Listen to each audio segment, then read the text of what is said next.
is regarding the set pieces and points decision. You guys both state that you guys rely heavily on the set pieces as a strength and won't change much. Fair enough, it seemed to work on most occasions, but in recent games from the Lions to now, there's a trend of going for the 3 instead of the 5-pointer in the first half. Can you just talk us through the thought process behind the decision making with the points, and don't you feel those decisions affected you today, and especially going forward when bonus points are taken into consideration for Rugby Champ's title? On the other, Yeah, well, we have to win the game first. So we take if the points are available, we're gonna take the points first, you know, and that's the thing. We wanna build scoreboard pressure, and if our maul is dominant and our scrum is dominant, then we'll go for that as well. So we get the feeling in the field, and we also, the coach, if he feels something, he will send a message to the team. But if it's a kickable opportunity, we're definitely going for points first, unless we are really dominant in a specific set piece, then we'll go for it. Thank you, Sia. Ken Ball. then the last one. Okay. So Sorry, then Nathan, the last you had a one. second question? Yes, thank you. Then the last one, Sia, this comes back to my Isitosa question I asked during the week regarding the readiness of the Springboks post-quarantine. I'll rephrase my statement from the week, followed by my formal question to you. This comes back to the first game whereby you fell short against the Lions after the first Lions test post-quarantine. And you gave the reassurance that you guys were excited and hungry for this game. But what happened today? Just talk us through the good and the bad. I'm sure you can give us more insight, considering you had the sideline view as well. I will never. We will, as a team, we will never use not being ready as an excuse. You know, the moment that you accept the game and step on the field, that means you're ready. And both, like, the other teams also had to go through the same thing. And we trained hard this week. I thought we prepared well. On the field, Jacques said it. Our discipline wasn't up to standard. Australia took the opportunities. The kicking game, they escorted well. We couldn't get to the poles in the air. And yeah, I thought they played well. And it's a hard place to come and win. I wouldn't blame it on not being prepared. I just thought, yeah, we prepared as well as we could this week. It's just the fact that on the day we didn't implement what we wanted to implement. They plan worked better than ours at certain places. Right, thank you, Ken Bolan. Thanks, Ryan. Hardlines, Jacques and Sia. You've touched on the discipline, and there were also a lot of basic errors. It was obviously an unfocused performance, if you like. In a week where you guys were released from your bubbles and also playing in front of a crowd for the first time, do you think maybe those two things maybe contributed a bit to not the most focused performance by the Springboks? I don't think the crowd. It was lovely to play in front of a crowd, and that's what you want to do as a rugby player. You want to play and entertain people and be in front of a crowd. I think Ken, to go and scratch for, we scored 3 tries to 1. We gave them 23 points off the tee, and that's the reason why we lost. I thought we made a couple of errors.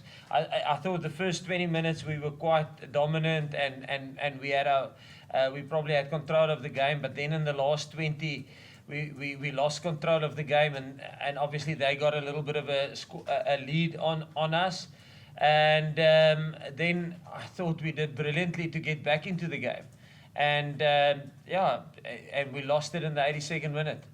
And again, discipline. We lost it because we conceded a penalty.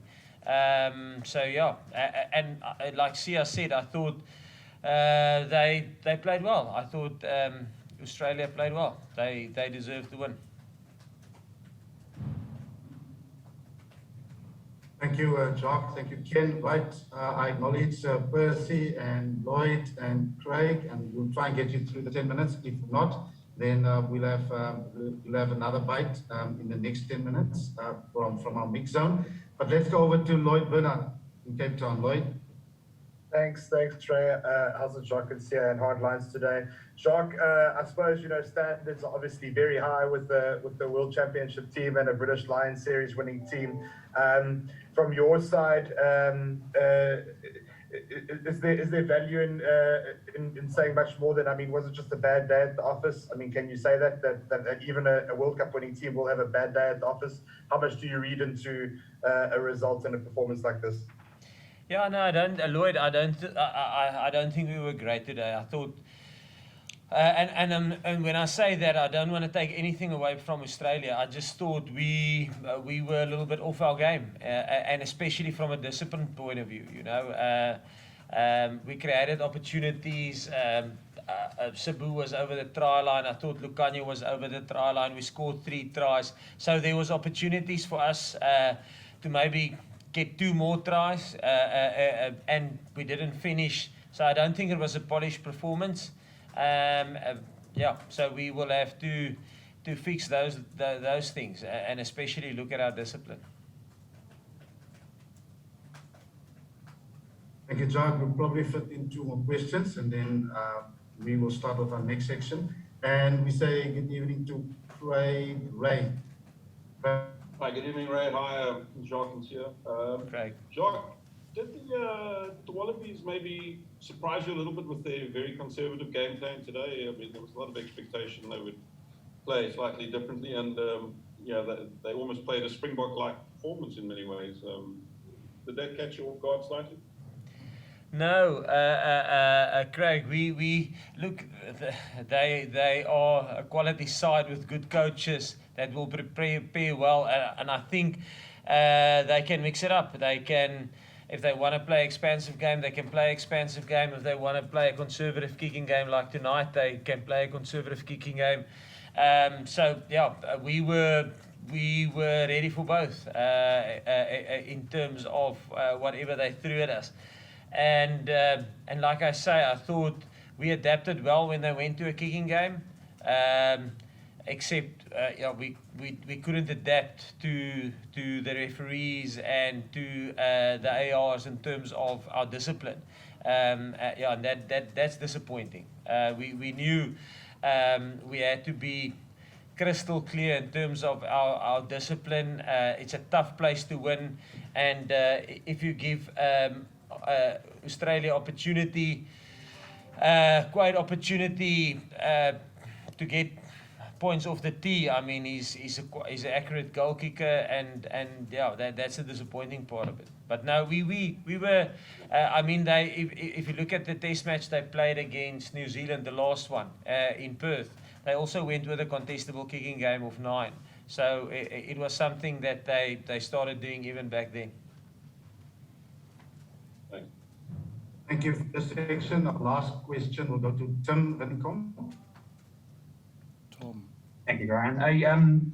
Hey, Jacques here. Jacques, just wanted to ask about sort of the substitution decisions near the end of the game, obviously taking off your 2 key playmakers in Faf and Handro. What sort of the thinking behind, moving these 2 players off the field and bringing on guys with sort of a less experience and obviously a pretty tight contest at the end? Yeah, Tom, the key thing there is for us, we felt we needed energy. And if we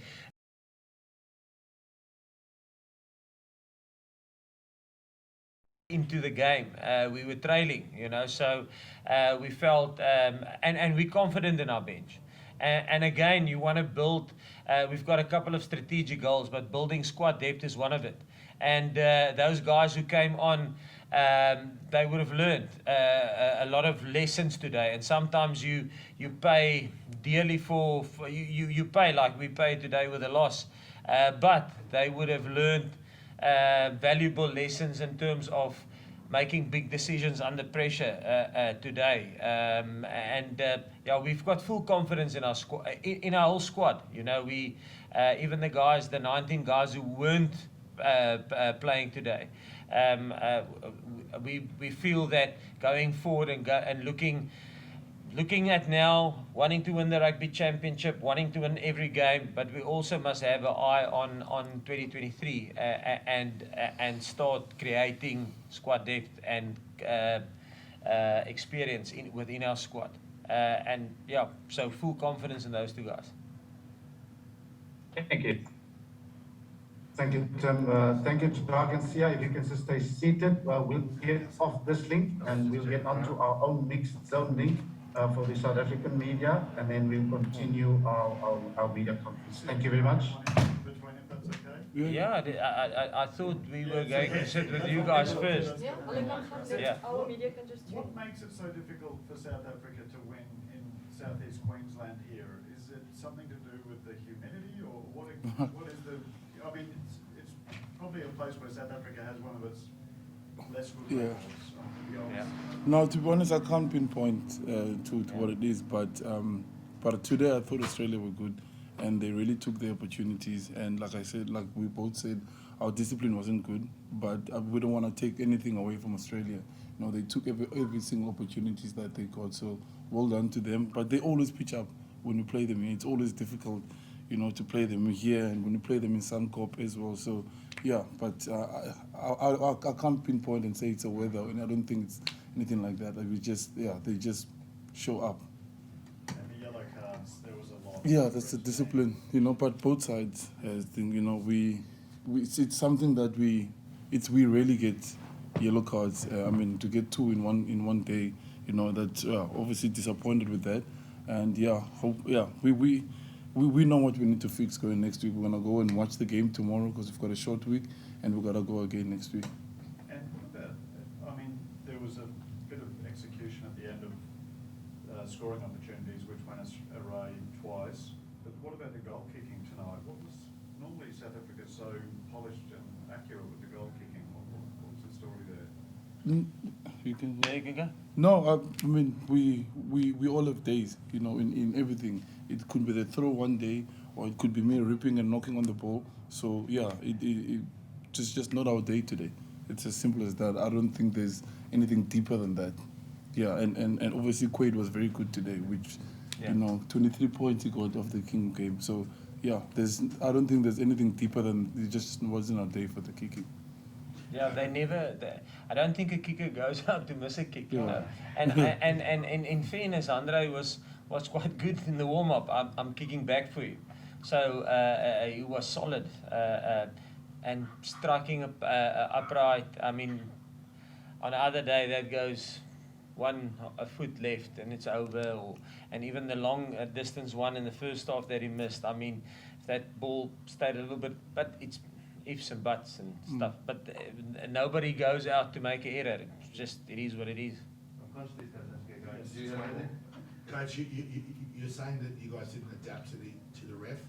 Do you think was he blowing the whistle too much? Were all his decisions right, or or do you think there was a couple of 50-50 calls that went against you? No, I thought Luke was solid in terms of. I mean, they've got a good process in terms of how they process stuff. We will have to go and have a look and see. Listen, almost have a look and have a proper assessment, because obviously, if our discipline is poor, how do you sort it out? If it's a habitual criminal, if I can put it like that, player, you just don't select him, because one of our big selection, the second thing that we look at is discipline. You know, you can't in an international game. We feel if you go beyond 10 penalties in a game, it will be a grind to win that game. So we must have a look, like Sia said, we will have to go and have a look at the game tomorrow, and look at the penalties that we conceded, and have a look and say, listen, was it maybe 50-50, and you can excuse the guy, because sometimes it is 50-50, and sometimes it goes for you, sometimes it goes against you. But if it's clear cut, listen, just ill discipline, and it's continuous ill discipline from one guy, then you probably will. I think coaches must first take the responsibility, because then we didn't put enough effort into that skill set of his game during the week, and then we must take ownership of that. But then also the player must take ownership of that as well.